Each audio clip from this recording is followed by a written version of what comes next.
This My Thoughts Monday is brought to you by Kinetic Performance, the makers of the Rolls-Royce of barbell monitoring technology, the GymAware. Guys, in season training, we rock the GymAware all the time for quite a few reasons. The first, of course, is just that, the ding. Every time the athlete hears that, they know that they're hitting exactly what we need from them at that moment. And when they don't hear it, it brings out that extra little bit of competitiveness within themselves. On top of that, that awesome ding ends out bringing together the athletes as well, pushing each other and getting each other to be able to hit numbers that they probably wouldn't hit at that portion of the year. And finally, of course, that ding helps us monitor, manipulate, and keep track of volumes and intensities so we can best dose our athletes during the season at the right time with the right amount. Guys, hop over to kinetic.com.au and check out what Evan and the team down there have, because this is absolutely a sensational product that's changed the way that we've trained our athletes. This edition of My Thoughts Monday is brought to you by Valve Performance, the team behind the Nordboard, ForceDex, the Groin Bar, and Human Track. Guys, the most important ability for all of our athletes is availability, and that's the absolute goal of Valve Performance, is to provide solutions to performance professionals so that we can get the right information to make the right decision at the right time for the betterment of the athletes that we get to work with. To do this, guys, they have a wide range of validated products that focus on usability, and having being founded by the School of Exercise and Nutrition Sciences at the Queensland University of Technology, they're extremely evidence-based and they're beyond transparent. I can tell you that our time using the Nordboard and being involved with ForceDex, we have been introduced to so many amazing people that have truly helped us become better coaches, have a better understanding, not just of the technology, but also what we're doing with our athletes. So make sure you hop over to valveperformance.com today to make sure you check out what they got. It's going to make you better and to do better by your athletes. Hey everybody, if you enjoy the podcast and the content that it provides, make sure you hop over and check out the all-new Strength Coach Network. The Strength Coach Network is a combination of the CVA SPS community and the Rugby Strength Coach community, bringing you what is sure to be the internet's leading resource for continuing education for strength and conditioning professionals.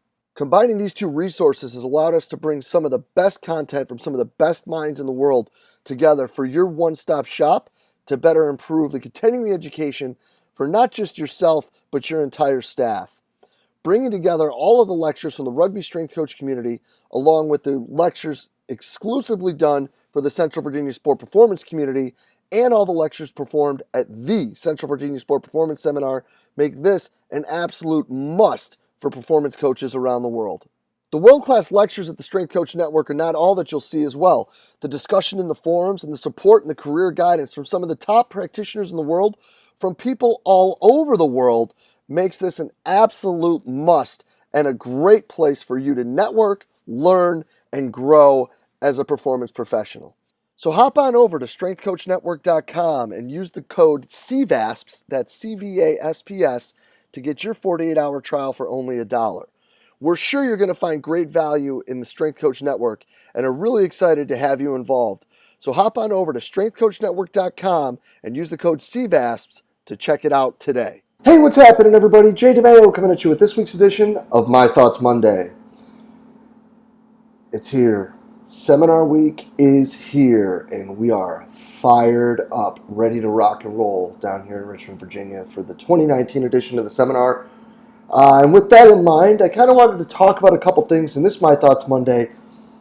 Some things that I've been noticing in social media and along the internet when we're talking about attendance and involvement in different continuing educational opportunities. I think that this is something that has really changed a lot in my time as a coach and since the inception of the seminar back in 2011. So, you know, you look at things now and you look at where people are now when it comes to, you know, the involvement of these things, these computer phones, as my mother still calls them, and how they're used as kind of a tool throughout when it comes to attendees showing whatever may be going on, or maybe like advertising that they're at places or whatever. And that's super cool. And I think that some things that are really cool with it is the ability to share quickly, quick little tidbits of what you're seeing, things that you are impressed with, things that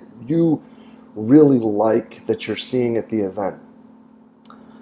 This is great for a couple reasons, right? One, obviously for the people putting on the event, it's free pub, so cheers to that. Thank you.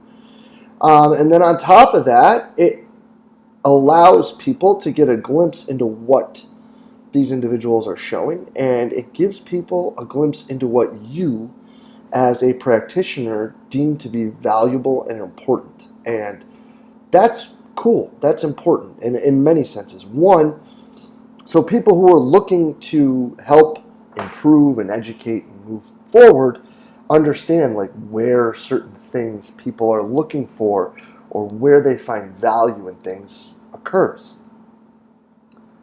But the downfall to that is simply this.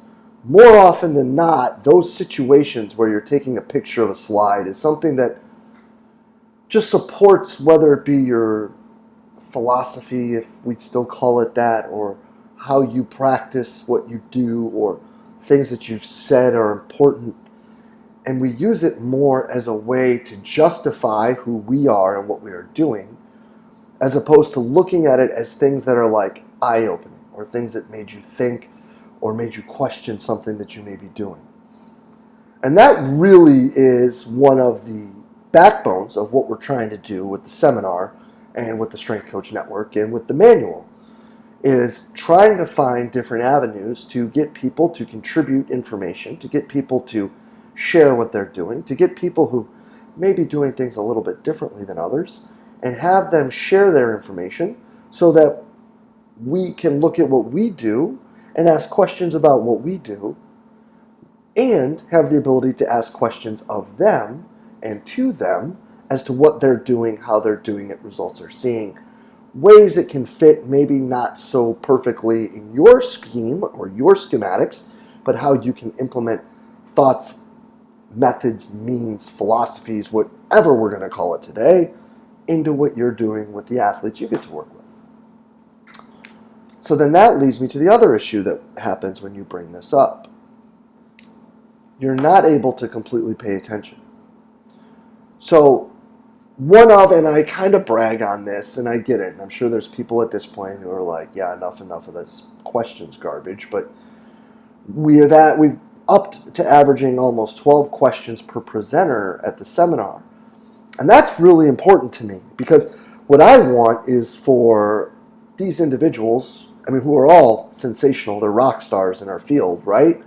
To come in and contribute and share, and then it to make you in attendance, whether it be at the Short Pump Marriott or behind the computer with your staff watching the online view, which we're going to talk about a little bit at the end, but asking questions so that we understand better how we can implement and involve these ideas if they are better than what we're able to produce right now for the people we get to work with.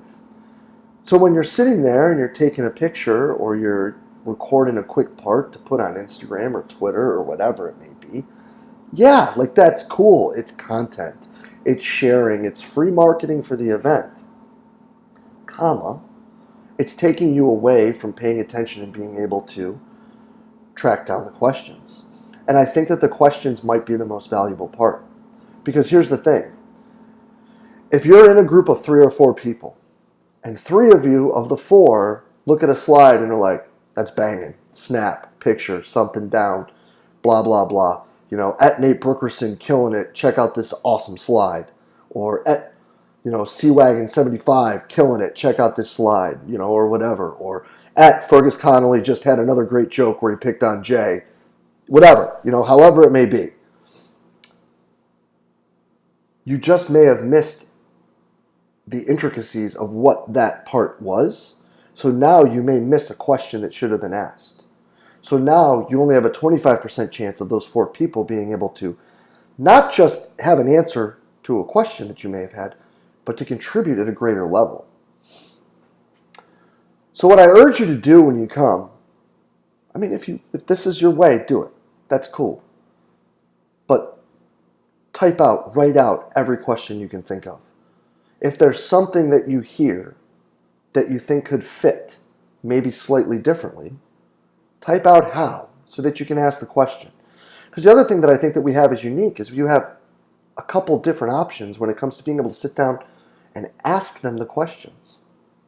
Where you can sit down at the social Friday or when we go out Saturday and ask them the questions. You have face-to-face time with them, but you could also ask the question in front of the group. And pay attention to what those questions are being asked, because I think that another thing that's been really cool is there have been questions that have snowballed into multiple questions. Now, of course, this doesn't just include when you come to the seminar or when you're watching the seminar online in your office with your staff. This is for any continuing education event, any in-service, any opportunity you have to learn from someone. Taking notes, it's kind of a lost art in a way, but taking notes and being able to have questions ready, and not to question, questions to ask. Being inquisitive, not questioning. And I hope that we understand what that means.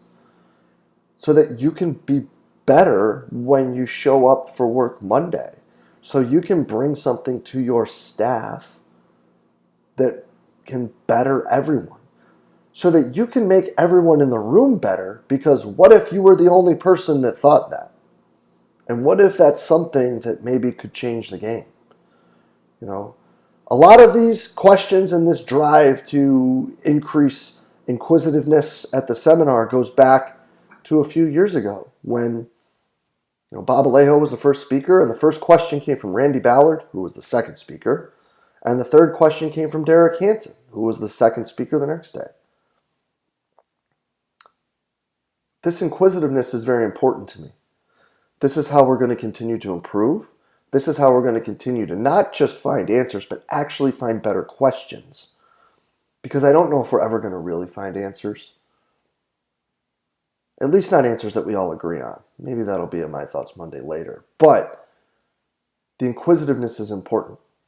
Because if we can't ask questions properly, and we can't have discussions to share information and to bounce ideas back and forth based on a specific theme, right? Like there needs to be a fulcrum to the lever. So when we're sitting there bouncing ideas back and forth, it can't just be like, you have to Olympic weightlift or you have to powerlift. It's, okay, so Nate's going to go over some return to play stuff. Let's talk about that. Oh, that stuff you did in the early phase, we've had really good success with the latter phase. Why did you put it in earlier? Because that's interesting to me. We did X, Y, and Z earlier where you did A, B, and C earlier, or whatever. Maybe you help each other get better and find a better way to help your athletes. But sharing and being inquisitive is how we're going to continue to drive forward. So keep that in mind when you're sitting there, wherever it may be, at the seminar, or if it was, the next time you're at an NSCA event, or at Juniata College, at Doug Smith's Juniata S&C clinic, or wherever it is, one of the play summits, anything. Instagram's cool, man. Putting pictures up and saying, yo, I'm here and this person's talking and it's dope. That's cool. But being able to ask a really good question and being able to take something out of it that's going to make you better for your athletes, as opposed to just a really cool picture that nobody's going to care about in 2 days, probably is going to make everybody better in the long run. And that includes those of you who are going to take advantage of the online streaming view. And this is something that I've had a few questions asked, so I figured I'd just throw it in here really quick. It's a unique opportunity for coaches that can't make it to Richmond because the room's going to be full, to sit down as a staff and to watch and to send questions, through the chat. A lot of you have my number. You can throw questions through that. I don't care. To be involved in the conversation, to be involved in the learning, and to sit there in between, while you may not be able to sit there with everyone, right? Like with the group of 125, 130 of us in the room. You can sit there in the group, like what Greg is doing at Tennessee, with his staff and say, hey, so what do you think? How can this help us? Can it help us? Do we need to look at something different? How can we change things? It's a great opportunity to have a really inexpensive in-service to provide a better opportunity for your staff to progress. And you're still able to be just as involved as you would be, well, maybe not quite just as involved, but involved as well as you could be through the internet. So if that's something that appeals to you guys, go ahead and check the page out, because I think that it's something that is really an underutilized resource and can really help your staff continue to grow and be involved in the event. So for those of you making the trek to Richmond, stoked to see you Friday. Safe travels. For those that we will see on the internet, we'll see you on the internet. And otherwise, guys, thanks for everything you do for us here at Central Virginia Sport Performance. We'll be back next week with another My Thoughts Monday. We'll see you then.